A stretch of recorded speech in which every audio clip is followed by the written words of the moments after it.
Hey everyone, and welcome to Screams After Midnight. I am Peter, that is Tim. We talk about horror movies on this show. And of course, it is October. It is the season to be spooky. It's the month of Halloween. And in fact, we're very, very close to Halloween. And this is going to be another Halloween movie. This is Halloween 8, aka Halloween Resurrection. Notorious.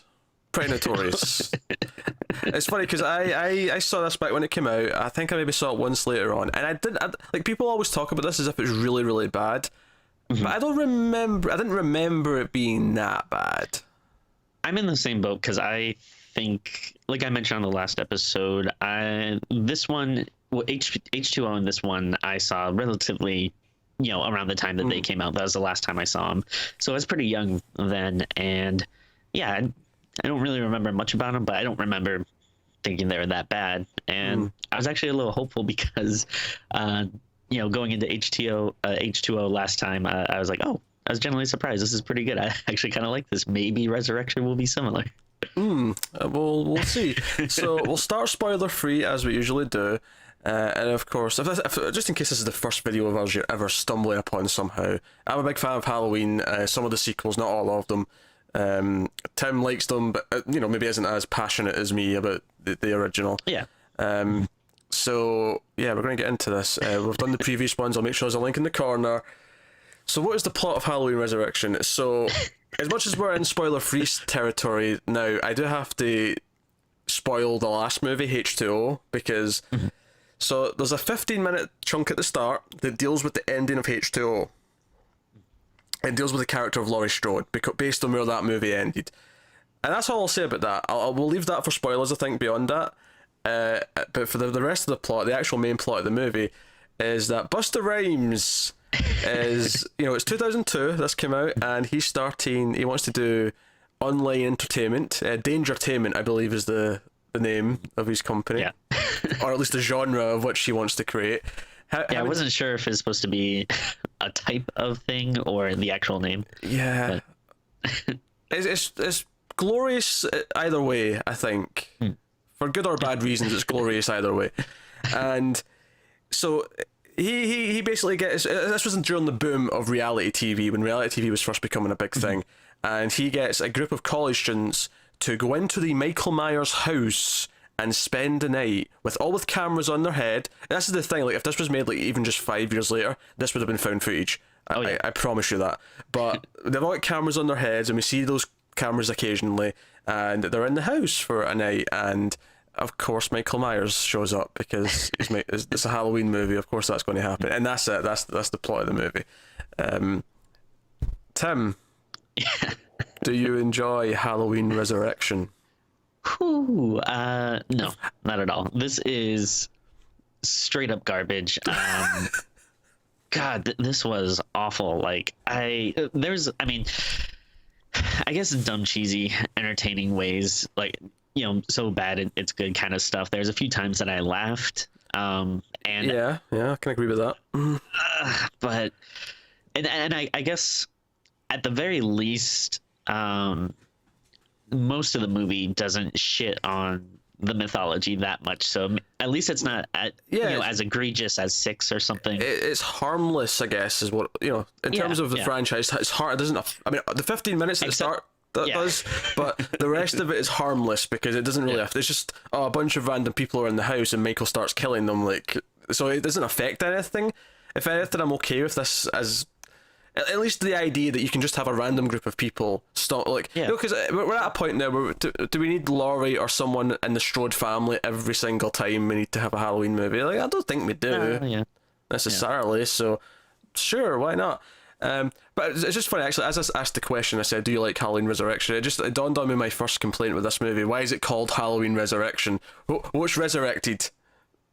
Well, actually, when you're doing the intro, I was thinking the same thing. I guess, again, spoilers for the end of the last movie, but supposedly you're supposed to believe that Michael Myers died at the end. You got decapitated at the end of H2O, yes. So I guess that's why, but I don't know.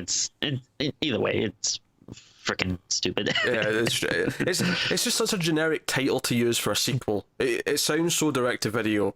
Halloween Resurrection, or add that onto anything. I mean, Alien Resurrection. I mean, that wasn't direct to video, but like I remember thinking that title sounds really direct to video for that as well.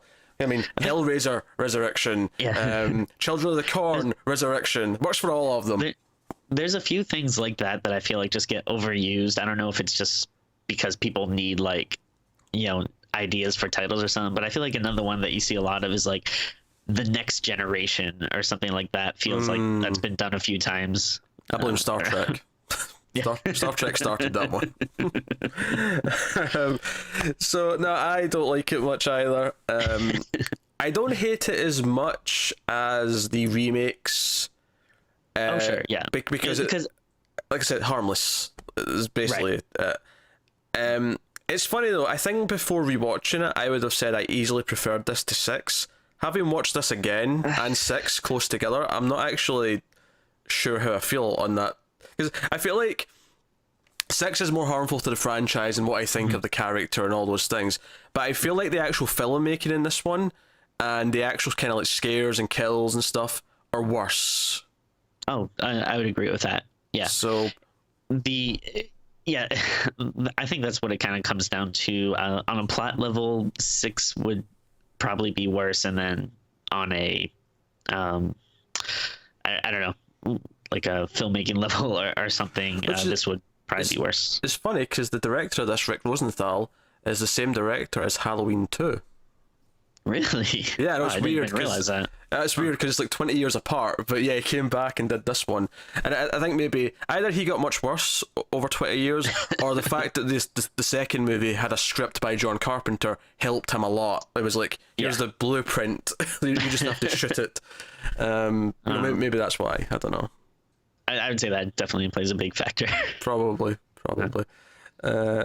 So yeah, I don't know, the idea. So the whole thing's been streamed over the internet, right? And actually, one of the biggest things that I was cracking me up watching it now in 2017 is one of the plot points is that the main character, Sarah, she has like this big PDA thing, and she's talking to this like a internet friend who turns out to be a high school student. We see him at like a high school Halloween party, and he ends up like helping her and trying to like send her messages. But what was cracking me up, this is a huge plot point that he can see what's going on, and he sends her messages, and everyone keeps like reacting to her like her big chunky thing that's getting these text messages, and all I could think is like, today that's just like Facebook Messenger or WhatsApp or whatever. Like now that's just, everyone has that now. It was cracking me up that it dates this movie really specifically because it's recent enough that it has live streaming on the internet and stuff, although I don't think it was very good in 2002, if I recall it trying to stream anything. God, well, you can even see when he's typing his messages, it's like one letter at a time. It's like so slow. But it's not so recent that it's old enough that it's before like text messaging, or maybe not text messaging, but the idea of instant messaging through apps and stuff like that didn't exist yet. So it's in a very narrow window of time, but it dates it exactly then. Yeah, exactly. Then it was two things about this. One, I don't know if you would call it a trope. I'm not sure if it's really been done that much, but I hate the idea of a group of people watching everything, watching basically the movie on a computer and helping out the character. I don't know. I don't actually hate that idea. I hate it in this. I mean, maybe if I like the character better, or maybe if it wasn't like a dumb like party where everyone keeps coming in and is like, hey, like what's going on, and like if it could have been handled better, sure. But that's actually I thought it's really annoying. I don't know what movie it was recently, but you said this about another movie where you thought the script was for a different thing, and then they said, "Oh, let's just put the franchise into it." I don't know what movie you said that about. I feel like that about this. I feel like there was a script about just getting into a house with a killer, and like people were watching the internet and they help out, but someone said, "Oh, let's add Michael Myers into that, and we'll put on the 50 minutes at the start to explain the last movie and how we move on from that, and then we'll just have like Michael Myers be the killer," which has a really weird effect because I feel like when this script was originally written, if it was separate from Halloween and it was separate from Michael Myers, I feel like it was meant to be a much bigger house.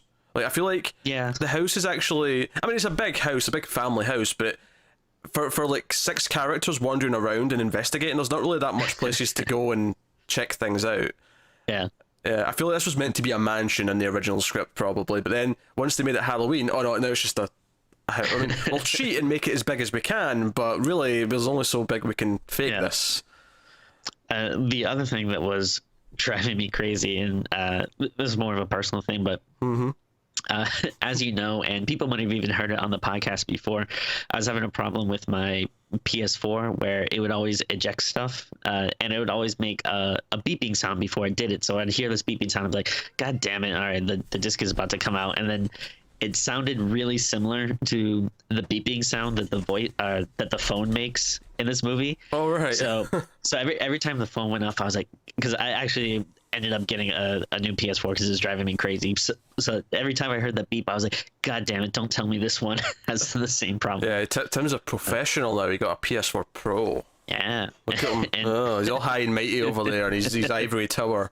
Oh, I've got a Pro. I've got the Big Mac of PS4s with 3 layers, bitch. It goes great on my extremely small TV. I thought my TV was like, oh, okay, this is like an average size thing, and every other TV I've ever seen looks gigantic compared to mine. But that's all right. I don't even know what 4K is, so. Imagine 4 HD TVs in a square together. That's 4K. Interesting. I don't know how to describe it. No. So yeah, they're in the house. They have kills, and what really shocked me actually watching it this time is that, like, at one point I checked how long I was into the movie, because it's about a 90-minute movie, and I checked to see how long it was, and I was shocked to find that I was 60 minutes into it, because nothing had really happened in the house yet beyond like maybe one death. There was like. And I think this is a symptom of the house being so small, is that once Michael came out and killed someone, everyone was going to know something was going on. They couldn't do the whole thing where they were unaware for too long and stuff. So I think they immediately had to just have everyone... So because of that, they couldn't do it until very late, because then everyone had to be aware of them and running and shenanigans. Yeah. I thought that the main character was extremely boring. I would say she's probably like my least favorite main character in the series so far. I kept feeling like at some point they were gonna give her some type of Character? Yeah, because she's like so hesitant to do this. Like, you know, she's like, oh, like I don't want to do this. I don't want to be famous. I don't want to be scared and blah blah blah. And it keeps seeming like, you know, you're gonna find out this big revelation or this backstory or some type of connection that she has, but no, it's just like she's just like a boring person. I'm going to give the spoiler warning just now, just so I can start talking about all these character motivations and setups, because I want to talk about how stupid a lot of them are. Because I want to so full spoilers from this point on.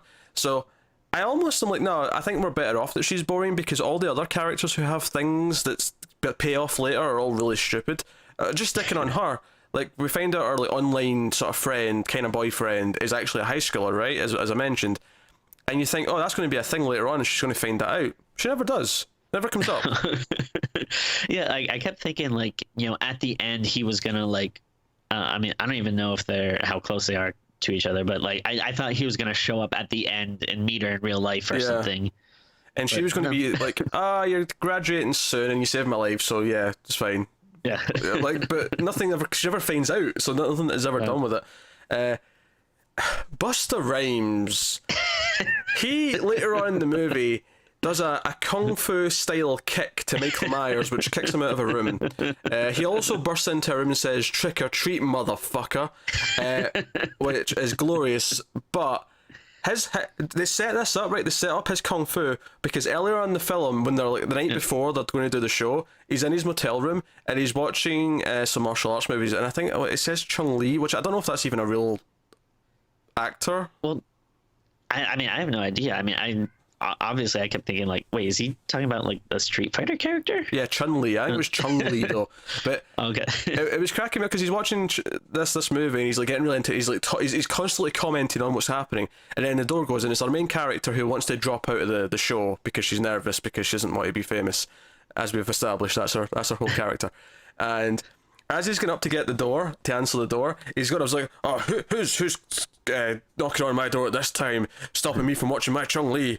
Like, he says that, and I'm like, and because, like, obviously the one thing I remembered about this movie is that he fly kicks Michael Myers later on. I'm like, this is the setup for that he watches Kung Fu movies. I would bet a large chunk of money that this is something he like brought to the table. Like I bet when he got cast, I think he likes, you know, like martial arts and stuff, and so I bet that was part of his thing. It was like, well, you know, if I'm in this movie, like I'm not gonna, you know, die and stuff. Like I'm gonna kick ass. I'm gonna do like martial arts and stuff, and they're probably just like, okay. It wouldn't surprise me if he was producing it. Like I didn't check, but like if he's in the producer's because like, no, I want to make this movie because I want to do some kung fu randomly, even though it's a movie that's completely inappropriate for such kung fu. What drives me crazy about it is, you know, as I've mentioned before, I'm a big fan of Friday the 13th Part 8, and I think Jason works for that goofier stuff. Like you can have a guy boxing Jason, and that works for me. Michael Myers, I don't think that goofiness works. Like I can't imagine someone, like doing martial arts on him or anything. I don't know. Yeah. It seems like out of place, like as opposed to other franchises where I'm like, oh, okay, this is kind of funny. I can enjoy this on a stupid level. Yeah, Michael doesn't lend himself to stupid movies. Yeah. He lends himself to more serious, you know, slow, like build up. And there's no build up to most of the kills in this, by the way. The opening 15-minute chunk has some, but the rest of it is just like he just pops out and stabs or pops out and kills or whatever. There's no like real excitement to it. Speaking of dodgy character motivation, so the main girl has two friends, a girl and a guy, and the guy's in cooking school because they're all college students, and he's trained to be a chef. His entire character is that he talks too much about food, but not like normally when you say that about a character, you think, oh, they're always hungry, they're always like, oh, I want to eat this. No, he's like bringing up weird facts about how, you know, because you've got less sodium in your diet, that's what turns you into a serial killer. It's like, hey, well, maybe you shouldn't be eating too much of that because that does this. Like, this is his diet. It's Michael Myers. He's just not got enough protein in his diet. That's all it is. Yeah, these like characters are so surface level. It's like ridiculous. It's like, hey, like they shouldn't even have like names. They should just go by their traits. Like you know, it should be like cooking guy, not want to be famous girl, kung fu producer. Her friend, the blonde, who's played by Katie Sackhoff, who it's funny because she's terrible in this movie, and I know she's not a bad actress because she's great in Battlestar Galactica. She's been good in things. So, you know, directing, script. There's other factors here, but she's basically just wants to be famous girl. Yeah, that's it. That's all she is. How do those friends get along? I have no idea. And you've got Kevin from American Pie. He's I forgot about him. He's got kind of he's just pervy, horny guy to sticking the cameras down the cleavage and stuff. Then you have the curly hair guy, who's still also kind of pervy. Maybe not quite as pervy as he was, but still a little creepier. A little creepier, yeah. Because, it's probably the best line of dialogue in the entire film is, oh, you've got great legs, what time do they open? Like, when that's your pinnacle, when that's your line that your movie hinges on. I know, I take that back. Trick or treat motherfuckers better. But, but you know, when that's your line. I mean, we gotta give credit to, you know, Busta Rhymes' whole monologue at the end. Michael Myers is not a soundbite, is what sticks out to me. Oh yeah, it's after like they've electrocuted him and they think he's dead, and the police and the news reporters are all there, and it's like, no, and they try to interview the main girl. He comes and is like, no, I'm the entertainer. Like, hey, no, you can't just sum up Michael. He's not a soundbite. He's a myth. He's a legend. He's a living thing that's in all of us. Michael Myers is. But it's so funny because it's like, I feel like the movie's trying to make a point, but it's like, this isn't what the movie did. Like, the movie did what he just said. Like, you are trying to turn him into like soundbite cash grab kind of thing. Like the movie doesn't treat him with respect. The movie barely does anything, to be honest. Like, because the actual horror section when the main girl's running and the boyfriend or whatever is like telling her what to do and where Michael's coming from, like that's the last like 20-25 minutes. It's not a lot of the movie. Like most of the movie is just them wandering around. I was getting ready to get angry at one point because they find like a chair with like straps on it, and it was like implying that Michael was mistreated as a child, and I'm like, no, I don't remember going down this road. To its credit though, it turns out this was all just fake stuff that was planted by Busta Rhymes to try and make the house feel more creepy. Which is of course before he dresses up as Michael himself, and we have a two Michael scene in which he actually tells Michael to go and do something, and he does do it. Yeah. Because reasons. Yeah, that was not good. Yeah, why Michael doesn't like just slit his throat right there? It makes no sense. Because he's Busta Rhymes, he's got plot armor. Got plot armor. Do you want to talk about Michael's mask in this real quick? Oh, by all means, go for it. I thought it looked terrible. Like you can tell, and I think it was it the last one that we just complimented looking good? It was 6. H2O had the thing where it was like sometimes good, but sometimes they had these shot scenes where it was the shittier one.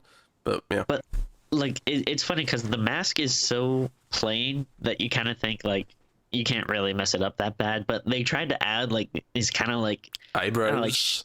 Like eyebrows and like kind of shading cheekbones and like give it like shape. And to be fair, it always had eyebrows of some to some extent, but these were just like really defined. It was kind of like, you know how when some like girls will get their eyebrows done and it looks really stupid because they get these really like strict shapes. Oh yeah, It had that kind of effect to it, but on Michael Myers' mask, I'm like, man, this is almost as bad as bat nipples. What are you doing to Michael? Stop it. Yeah, I found it really distracting, and again, I don't know how hard it is to do that mask. It feels like so simple, but I don't know if it's one of those things where they're like, oh, we're a big budget movie, or maybe not a huge budget, but like, oh, we're a new movie, like we can't just do a simple mask. We got to like improve it somehow, and then always try to add worse. stuff.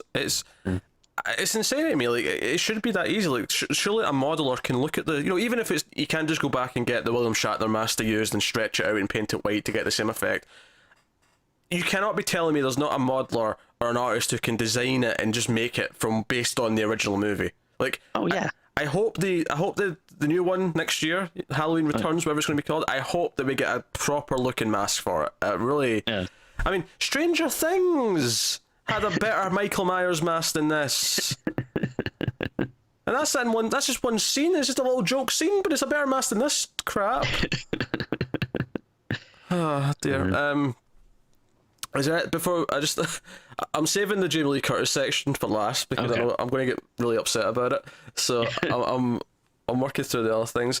I just want to mention, so there's a redhead as well who that's the one that the curly haired guys like try to flirt with, and she's like so against him. Like for most of the movie, she's like giving him the finger. She's like, piss off, you're disgusting, blah blah blah blah. And then all of a sudden, when they're in the basement, she just kind of says, let's make out and have sex. I'll take my top off. And she just changes her mind suddenly for no reason. This is the sort of thing that gives like young men, young boys, this really weird idea of how to attract girls. Like, no, just keep being disgusting to them. Eventually, they'll just say okay and just do it. That's basically what happens in this. Yeah, it's pretty gross. Also, just the setting. Like, I never like to imagine people like, I don't know, in like gross derelict, like like falling apart houses, like all that dust and dirt. So gross. I feel like a lot of horror movies are guilty of this, but the teenagers will sneak away to a location to have sex, and it's always like the worst possible disgusting looking place, and it's like, no, it's not worth it. Yeah, is it that like hard to, I don't know, just go in your room or something?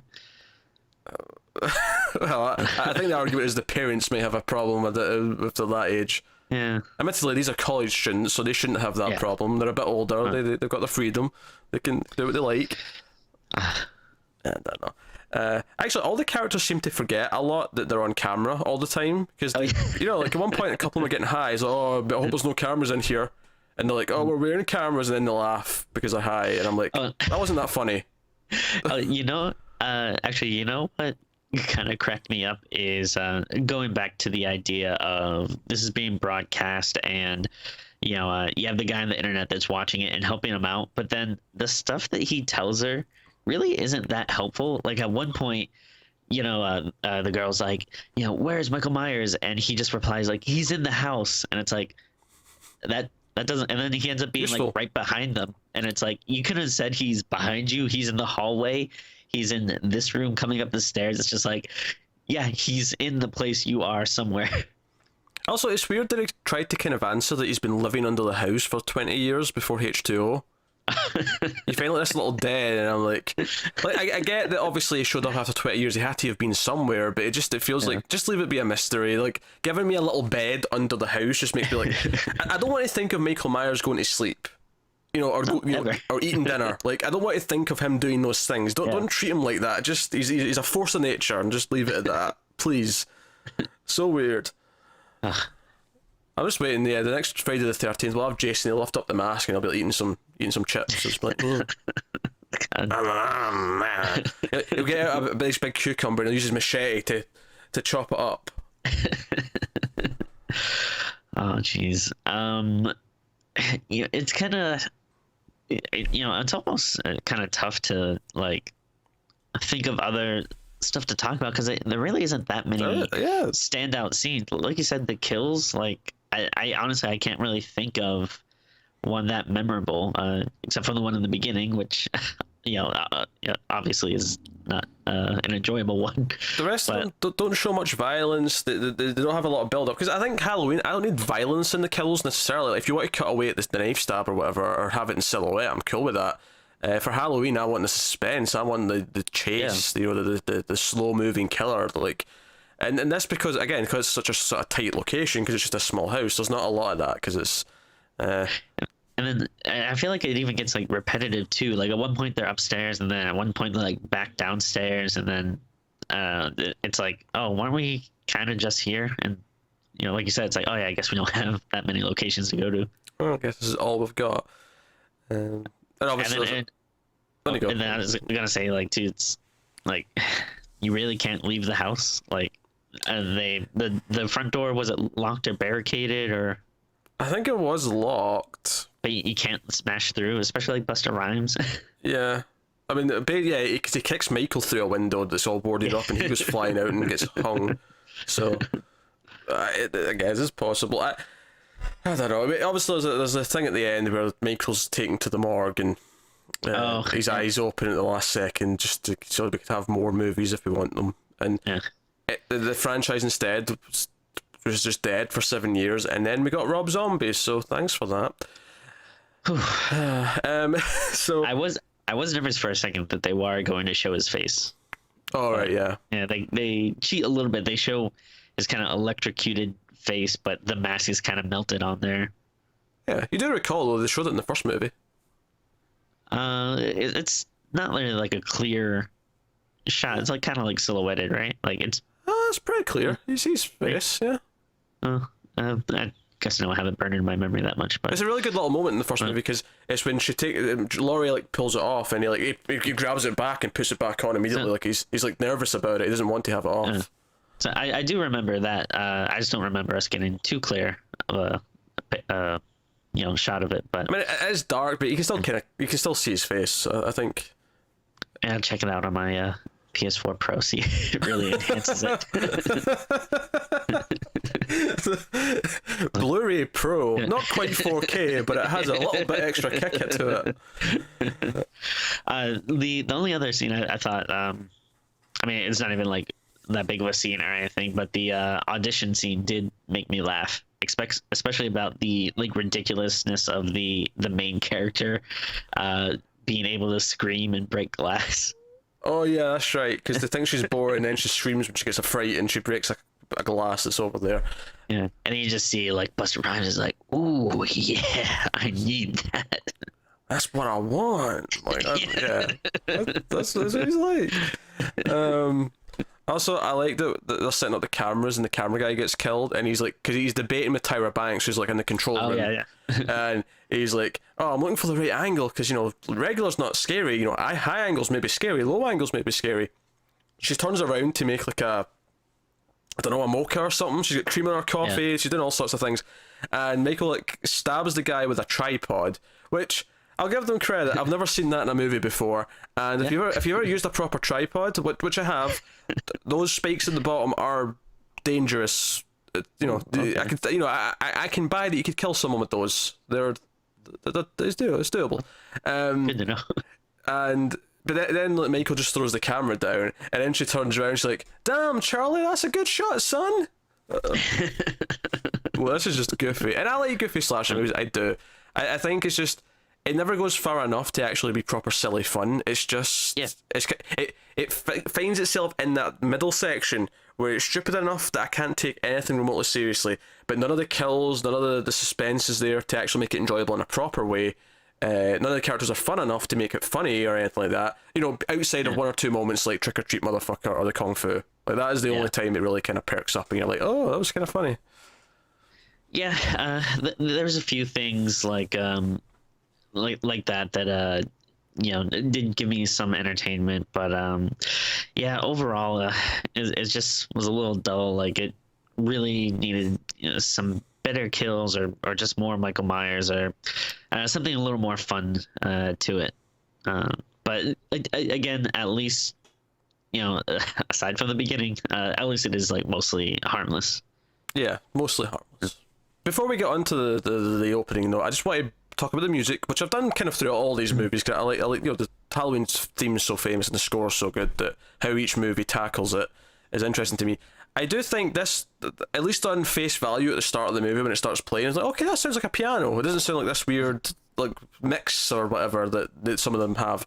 But then I have to critique it because it doesn't use any of the other themes from the original. You know, it doesn't have the chase theme, it doesn't have the quieter theme. It's just the main theme, and it uses it like for moments where I would never like. Why like? There's a moment later on where Michael's like chasing. It's like a high tense like chase scene, and it's just the main theme that's playing, and I'm like.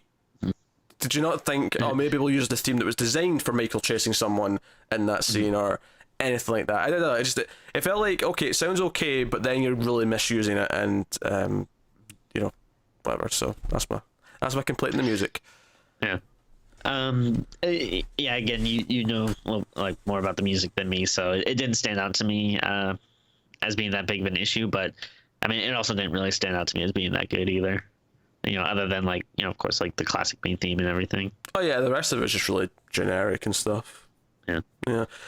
So the opening 15 minutes, we had to deal with the fact that Laurie decapitated Michael at the end of the H2O. Mm-hmm. So we start in a mental hospital where Laurie is now residing as a mute because she is psychotic after the events of the last movie. Which, by the way, I like.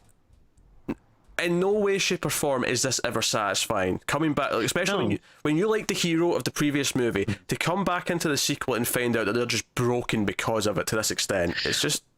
Yeah, and we even mentioned like on the last episode. I know, like me personally, I was actually really excited to see Laurie, and it kind of surprised me because I was like, oh, I didn't realize how much I actually like and care about this character, and I liked that they showed her dealing with drama but like getting over it, and she still had her problems, but she was living a life and stuff, and this just shits all over that. It's like, oh no, she is completely broken now, and it's the whole core character arc of H2O was that she overcomes her demons. That was the whole point, and then this is just like, no, she's even worse than ever, and she's waiting for Michael. But before we get to Michael showing up though, let's talk about some of the worst retconning and exposition that I have ever heard in my life. Oh my god.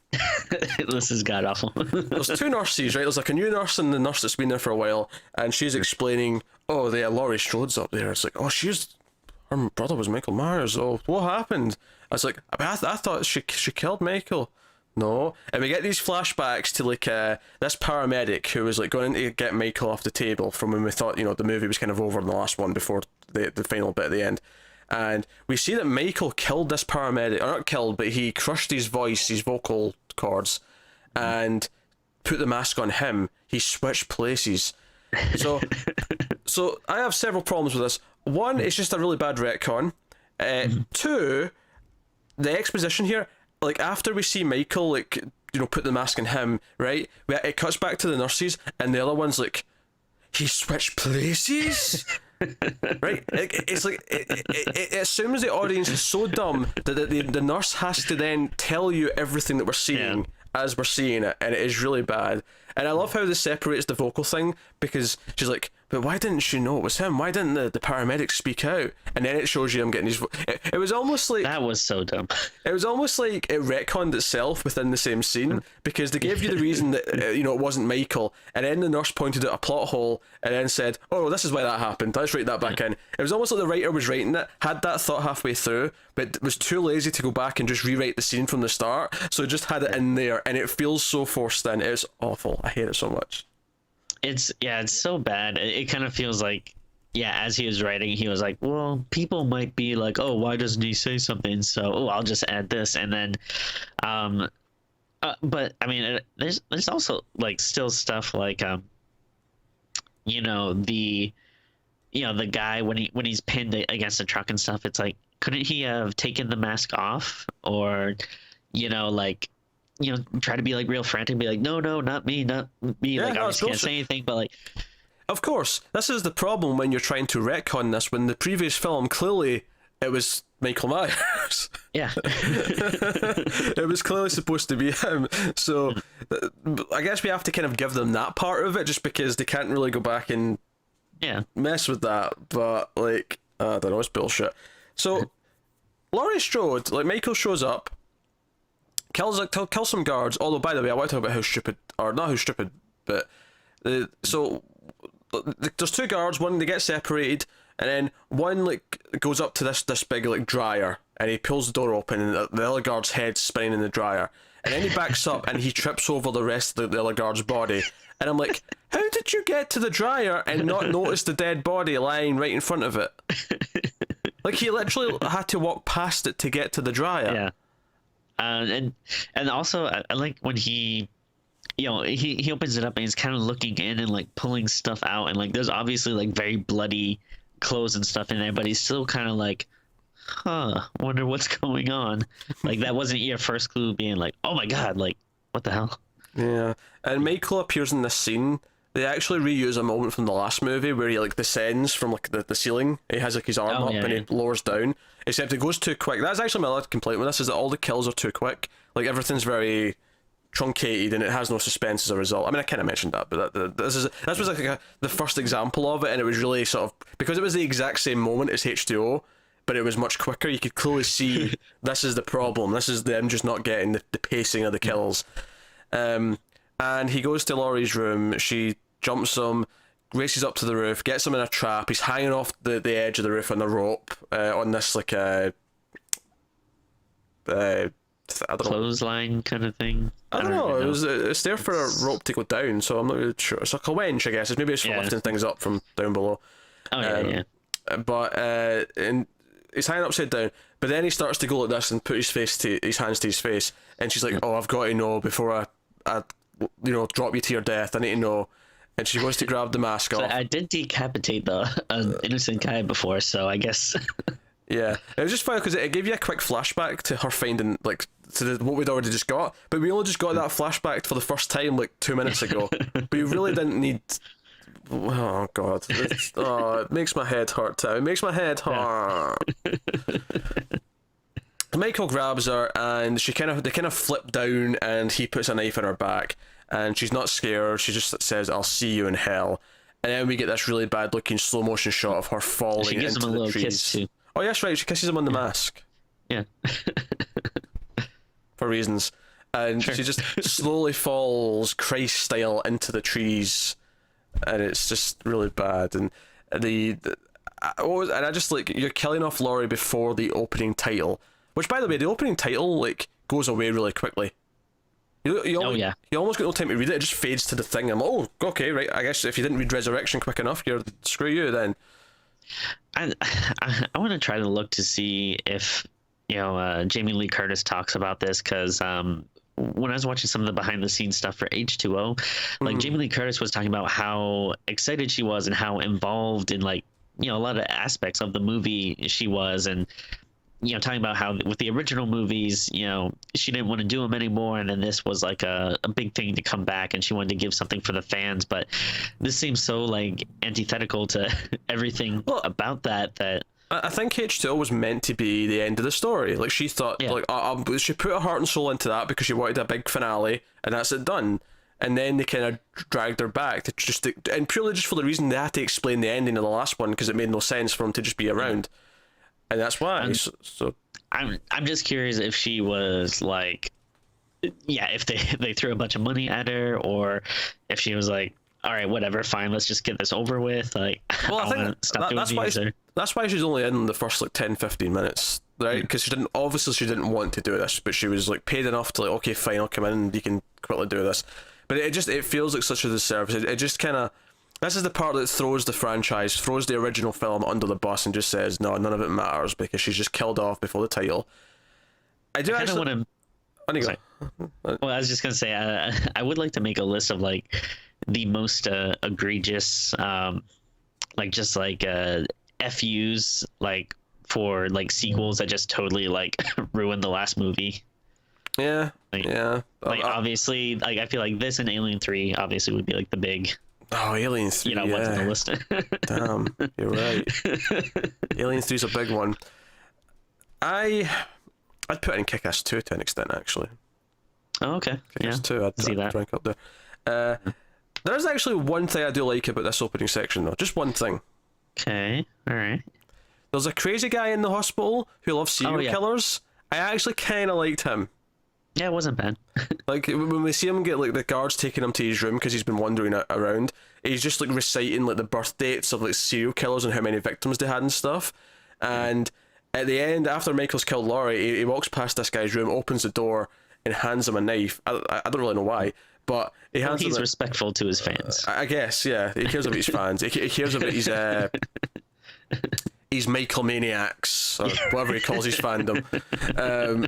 And the guy just stares at him and realizes who it is. He goes, Michael Myers, born this date, 1950, whatever, and killed his sister, and then these teenagers. And now he leaves out a lot of victims, admittedly, which I thought was cheating a little bit, but whatever, it's fine. I mean, I say a lot of victims, I do mean from the original movie. I'm not including, obviously 4 through 6 aren't in continuity here, but I liked him as an idea. I like the idea of someone like as an introduction to saying, "Oh, he's back." Like, I thought that was a fun little idea, even if it wasn't perfect. So I'll give it that 1 point. Yeah, yeah, it wasn't bad. Jeez, it is like, trying to find a little, you're drowning and you're like, I just need a little something to grab onto that I can. This is the one thing I've got, because the rest of that opening is just rage-inducing. It's just, no, like, what are you doing? This is like, I mean, imagine if we got, like, the one thing that would make Alien 3 worse, imagine if Ripley was killed off in the first 10 minutes. Yeah. Imagine that. Like, you actually seeing it and you're kind of excited, like, oh, hey, here's the characters I like, and then, nope. Yeah. Anything else you want to add, Tim, before we rate this? I don't think so. I mean, again, it's it's tough because it just doesn't really feel like that much happens. Like, there's the beginning that's, pretty important, not good, but important, I guess, to the mythology and stuff. And but then as far as the actual movie, the characters are boring. There isn't really much to them except for really surface level traits, and the kills aren't really exciting. I wouldn't even say the characters are even annoying. They're not interesting enough to be annoying. Yeah. They're just kind of there. And yeah, just like, I really don't. I guess, like, they're not bad actors, really. They're not horrible, but it's just they have nothing to work with. Yeah, it's just a terrible script, poor direction, all the usual signs. I guess I thought I had a point there for a second, but I forgot what it was now, so maybe it'll come back to me. But we'll rate anyway. We'll rate, and I think as well, Tim, I think we'll rank the series. Okay. Because this is kind of the end of the original batch, if you will. Mm-hmm. Because obviously we went to a remake after this, and we get. Oh, I will say this. I feel you know, Halloween H2O was like, we said it was really 90s. This feels really early 2000s. Yeah, I would even have thought I didn't look at the date, but I wouldn't have been shocked if you would have said this was like late 90s. But I mean, I guess it would have been too soon after the H2O, which was also late 90s. But yeah, it feels late 90s, early 2000s. Yeah, it really does. And as we said, the technology that they use heavily in the plot really dates it to a very specific point in time. So Tim, what would you rate Halloween Resurrection out of 10? Yeah, I really, I really didn't like this. Other than like the few goofy parts that made me laugh at how bad they are, there really isn't much to go on here. And in the beginning, it really, not even the, you know, like, don't get me wrong, I'm upset that you know, Jamie Lee Curtis dies, but I don't even know if that upsets me as much as just like the big fu to show her, you know, just being completely you know, demoralized in an insane asylum. And Oh yeah, sure. Like I think I don't have a problem if we get like I say in the new one, Jamie Lee Curtis like dies at the end or whatever, but as long as it feels important and it feels like it's like like, they give her a big send off, that's fine. But this is just like, no, we're just going to quickly do it before the opening title. Just shut you out there, like it's nothing. So if that wasn't in this, like I think maybe I would give it a more decent score, like a, you know, maybe like somewhere between a maybe 3.5 or something. But because that beginning just I think is just such a big like fu, I think I'm gonna give it a 2.5. Okay. I think I'm going to shockingly rate this slightly higher than you, and give it a 3. But I mean, how shocking is a 3 out of 10? Yeah. I don't know. It's still not great. Still not good. I think it's just perspective in terms of where things are. So if we're going to rate them, I think that where I'm going to have a big hard time is like deciding which one's worse, this or 6, because I think they're both really bad and they both annoy me for very, very different reasons. I think I know my order if you want to go first. Oh, you fire away, Tim. You can start with your number 1, which I'm assuming is going to be the original, but you can... Yeah, so number 1, obviously the original. I don't think there's any way... I would be really surprised to find someone that doesn't have that as their number 1. Number 2, this might actually be a little surprising, but I'm going to go number 3. I know it's different, and some... 3 has its fan base. Like, I mean, I'm not super huge on it. I think it's okay, but like 3 has its fans. I like it a lot. And I don't think it's like amazingly made, but it gives me a lot of joy. But then 3, I'm gonna give to number 2, which I think is, you know, pretty really solid follow up. And then number 4, I'm gonna give to H2O. Then this is where it gets a little dicey because I've only seen 4 and 5 the one time last year, and I don't. I remember not being like super crazy about them, but I also don't remember much. I feel like I would need to rewatch them to get a definitive order. But I'm gonna go 4 and 5 for now, and then. You know they're better than 6 and Resurrection. You know that in your heart. Oh, without a doubt. Yeah. Without a doubt, yeah. But. I think then I'm actually gonna go 6 then Resurrection, because 6 like definitely messes up the mythology a whole lot more, but I think it is more entertaining in the kills and that sort of thing. 6 ruins Michael, Resurrection ruins Laurie. Oh, that's a great way to put it, actually. I like that a lot. My order, original of course, and then 4. I like 4 a lot, and then 2, and then H2O. And then 3, and then I guess 5, and then I guess 6, and then Resurrection. I think ultimately I have to give the filmmaking, which is a little bit better, over Resurrection, but. That's a real shitty choice though, is which one's worse, 6 or Resurrection. I feel like that is asking a lot of me as a person. Yeah. Too much, in fact. I should be insulted. Good day. Anyway, that's been Halloween Resurrection. So we have now done up to the 8th Halloween film. So you can look forward next October to the Rob Zombie remakes 1 and 2. Now, 2 is not technically a remake of Halloween 2, and at least that's what he said beforehand, and then he set it in a hospital, and it's like, well, I mean, it kind of feels like a remake of Halloween 2 now, you dickhead. But, so you can look forward to those next year. Now, you did a commentary for the first Halloween. Will you do a commentary for the remake? Honestly, it might actually be not a bad idea. Like, my hatred of that movie might make that a good commentary track. Yeah. I don't know, or maybe a dual commentary track. Maybe we could both do that one. I don't know, but sure. That's at least planned for next year. And I think we're going to do the original again next year because we did the original way back at the start of when we started doing these, and and we were a lot worse at it. So I kind of want to update the original again next year. So you'll probably get the original, sure, the remakes, and obviously the new one will be out next year, and we can talk about that. And hopefully it's more Cult of Chucky and less Leatherface. Yes. So that is that. So let us know what you think of Halloween Resurrection in the comments below. Like, subscribe, all that stuff. Get us on Twitter at mail_fuzz for channel updates. If you want to support the channel, head over to patreon.com/mailfuzztv.